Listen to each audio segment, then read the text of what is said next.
नमस्कार दोस्तों। मध्य प्रदेश का भिंड डिस्ट्रिक्ट से एक न्यूज निकल के आ रहा है। पंचायत द्वारा दो लोगों को पनिशमेंट दिया गया, जबकि इसकी कोई अथॉरिटी नहीं है पंचायत के पास। पनिशमेंट देने का अधिकार केवल कोर्ट के पास है। पर देखिए, हमारे देश में कई सारे रूरल एरियाज में खाप पंचायत चलते हैं। वैसे खाप पंचायत के बारे में हम आगे डिस्कस करेंगे। इस इंसिडेंट के बारे में पहले बात करते हैं। हुआ यह है दोस्तों, मध्य प्रदेश के भिंड जिले के एक गांव में शाक्य समुदाय के दो लोगों को जूतों की माला पहनाकर घुमाया गया। इनका सर भी मुंडन कर दिया गया। घटना दबोहा गांव में हुई और पंचायत द्वारा लिए गए एक निर्णय के बाद की गई। घटना की सूचना मिलने पर पुलिस ने दोनों युवकों को छुड़ाया और पुलिस स्टेशन ले आई, जहां उनसे पूछताछ की गई। अब पुलिस ने बताया कि इस इंसिडेंट से रिलेटेड 6 लोगों को अरेस्ट किया है। पर देखिए दोस्तों, ये दो युवकों के साथ ऐसा क्यों हुआ? ऐसा इन्होंने क्या किया था? हुआ क्या है दोस्तों, एक्चुअली बताया जाएगा तो एक लोकल डिस्प्यूट था जो दो ग्रुप्स के बीच में हो रहा था। अब ये दोनों ग्रुप दो कास्ट के थे, वो अलग बात है। अब देखिए, 3 लोग रामवीर, संतोष और धर्मेंद्र, इन्होंने दिलीप शर्मा करके एक बंदे के सिर पर वार किया, जिसे वो गंभीर रूप से घायल हो गया। और इस घटना के बाद तीनों जो है गांव छोड़कर भाग गए और 1.5 महीने के बाद इस विवाद को सुलझाने का प्रस्ताव रखते हैं। इसके बाद गांव में सरपंच की अध्यक्षता में एक पंचायत बुलाई गई और निर्णय लिया गया कि दिलीप शर्मा के इलाज के लिए तीनों को 1.5 लाख रुपए देना पड़ेगा।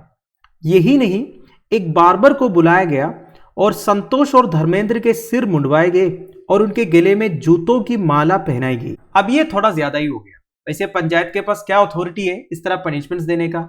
तो पुलिस ने अलग अलग सेक्शंस चार्ज करके 6 लोगों को अरेस्ट किया है दोस्तों अभी तक। अब सवाल उठता है दोस्तों, क्या पंचायत के पास इस तरह के राइट्स है पनिशमेंट देने का? एक्चुअली नहीं है।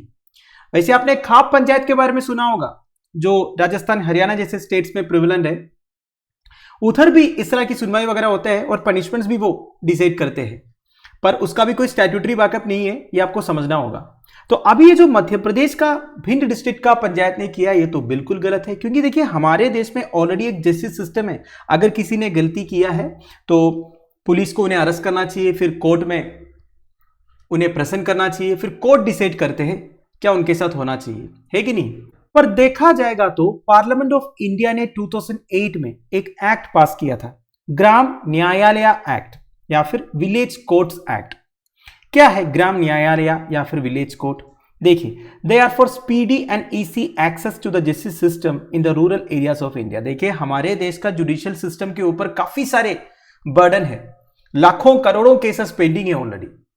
तो इसलिए पार्लियामेंट ने क्या सोचा, रूरल एरियाज में speedy and easy access to the justice system के लिए विलेज कोर्ट्स एस्टैब्लिश करते हैं। तो इस एक्ट के हिसाब से हर एक स्टेट गवर्नमेंट रूरल एरियाज में ग्राम न्यायालय एस्टैब्लिश कर सकता है। पर बात यह है दोस्तों, अभी तक ज्यादातर स्टेटों ने यह काम किया नहीं है। एक्चुअली देखा जाएगा तो ये जो विलेज कोर्ट वाला सिस्टम है, ये सही है, क्योंकि हर एक केस के लिए जुडिशरी के पास पहुंचने से पहले अगर इधर ही सेटलमेंट हो जाएगा तो बहुत अच्छी बात है कि नहीं? सो even though the target was to set up 5,000 village courts in India, only about 200 ग्राम न्यायालयास are functional now। ठीक है, प्लान ये था 5,000 विलेज कोर्ट्स सेटअप करने के लिए अलग अलग स्टेट्स में, पर अभी के हिसाब से केवल 200 विलेज कोर्ट्स है दोस्तों जो फंक्शनल है। Now what is the need for Gram Nyayalayas? Constitution of India का directive principles of state policy के बारे में आपको पता होगा। उसमें से एक है article 39A, which mandates for free legal aid to the poor and weaker sections of the society. तो अगर विलेज कोर्ट सेटअप करेंगे तो ये जो आर्टिकल 39A में जो लिखा है, फ्री लीगल एड प्रोवाइड करना चाहिए poor and weaker sections of the society के लिए, ये तो फुलफिल हो जाएगा। ये हो गया एक कारण। दूसरा, लॉ कमीशन ऑफ इंडिया अपना 114th रिपोर्ट में यह रिकमेंड किया था ग्राम न्यायालय एस्टैब्लिश करना चाहिए for providing speedy, substantial and inexpensive justice to the common man. तो आम आदमी को सपोर्ट करने के लिए हर एक स्टेट को विलेज कोर्ट्स एस्टैब्लिश करना चाहिए, इस तरह लॉ कमीशन ऑफ इंडिया ने बोला है। Subsequently basically law commission of India का रिपोर्ट आने के बाद पार्लियामेंट ऑफ इंडिया ने यह ग्राम न्यायालय एक्ट 2008 पास किया था।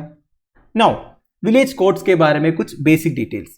Each Gram Nyayalaya is a court of judicial magistrate of first class. ध्यान दीजिएगा, ये सारे इंपॉर्टेंट पॉइंट्स हैं। तो judicial magistrate of first class होंगे ग्राम न्यायालय का जो चीफ जस्टिस है। Now its presiding officer that is Nyayadhikari is appointed by the state government in consultation with the high court. तो हाई कोर्ट के साथ कंसल्ट करना पड़ेगा स्टेट गवर्नमेंट को, और प्रिसाइडिंग ऑफिसर को अपॉइंट करने का काम स्टेट गवर्नमेंट का है। Now the Gram Nyayalaya shall be established for every panchayat at intermediate level or a group of contiguous panchayat at the intermediate level in a district. तो बेसिकली हर पंचायत के लिए भी एस्टैब्लिश किया जा सकता है, या फिर 2-3 पंचायत के लिए एक करके भी एस्टैब्लिश किया जा सकता है। And the seat of gram न्यायालय will be located at the headquarters of the intermediate panchayat. तो बेसिकली पंचायत का हेडक्वार्टर्स जहां पे होगा ना, वहीं पे विलेज कोर्ट सेटअप होगा। तो ये सारी कुछ बेसिक डिटेल्स आपको ध्यान रखना है।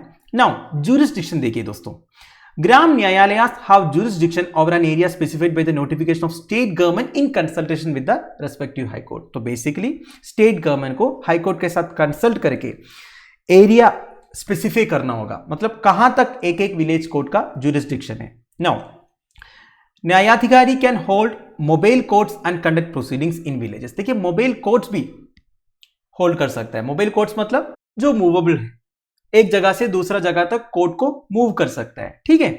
नाउ ग्राम न्यायालयास have both civil and criminal jurisdiction over the offences. अब देखिए विलेज लेवल में कोर्ट है, इसका मतलब ये नहीं है कि उनके पास क्रिमिनल जुरिस्डिक्शन नहीं है, सिविल एंड क्रिमिनल जुरिस्डिक्शन है।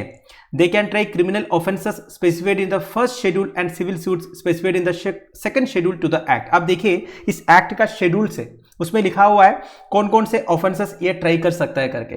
तो फर्स्ट शेड्यूल में जो ऑफेंसेस स्पेसिफाई किया हुआ है दोस्तों, वो ट्राई कर सकता है विलेज कोर्ट जो है। And the central as well as state governments have been given the power to amend the first schedule and second schedule of the act. आप देखिए दोस्तों, ये जो विलेज कोर्ट एक्ट है या फिर ग्राम न्यायालय एक्ट है, उसका first schedule and second schedule amend करने का पावर दिया हुआ है central government and state governments को रेस्पेक्टिवली। तो बेसिकली अगर स्टेट गवर्नमेंट को यह लगता है कि कोई एक पर्टिकुलर सिविल या क्रिमिनल ऑफेंस विलेज कोर्ट का परव्यू में आना चाहिए, तो वो कर सकते हैं, ठीक है। बस अमेंडमेंट करना है एक्ट में। और एक बात यह है दोस्तों, अगर विलेज कोर्ट के जजमेंट्स के ऊपर आपको अपील देना है तो आप कहां पे दोगे? अगर सिविल केसेस है तो आपको अपील देना है डिस्ट्रिक्ट कोर्ट में, क्योंकि डिस्ट्रिक्ट कोर्ट जो है वो सिविल केसेस देखते हैं। अगर क्रिमिनल केसेस है तो आपको अपील देना है सेशंस कोर्ट में।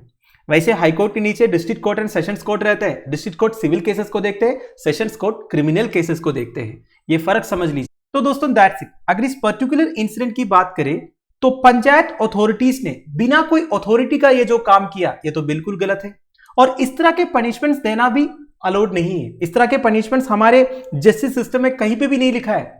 अगर पंचायत लेवल में या विलेज लेवल में प्रॉब्लम को सोल्व करना चाहता है तो ये मध्य प्रदेश स्टेट गवर्नमेंट को सोचना चाहिए, उन्हें विलेज कोर्ट्स एस्टैब्लिश करना चाहिए, जिसका ऑलरेडी प्रोविजन है ग्राम न्यायालय एक्ट 2008 में। तो इस पर्टिकुलर इंसिडेंट के बारे में आपका क्या ओपिनियन है, आप मुझे कमेंट बॉक्स में बता दीजिएगा। Thank you for watching, bye bye, have a nice day.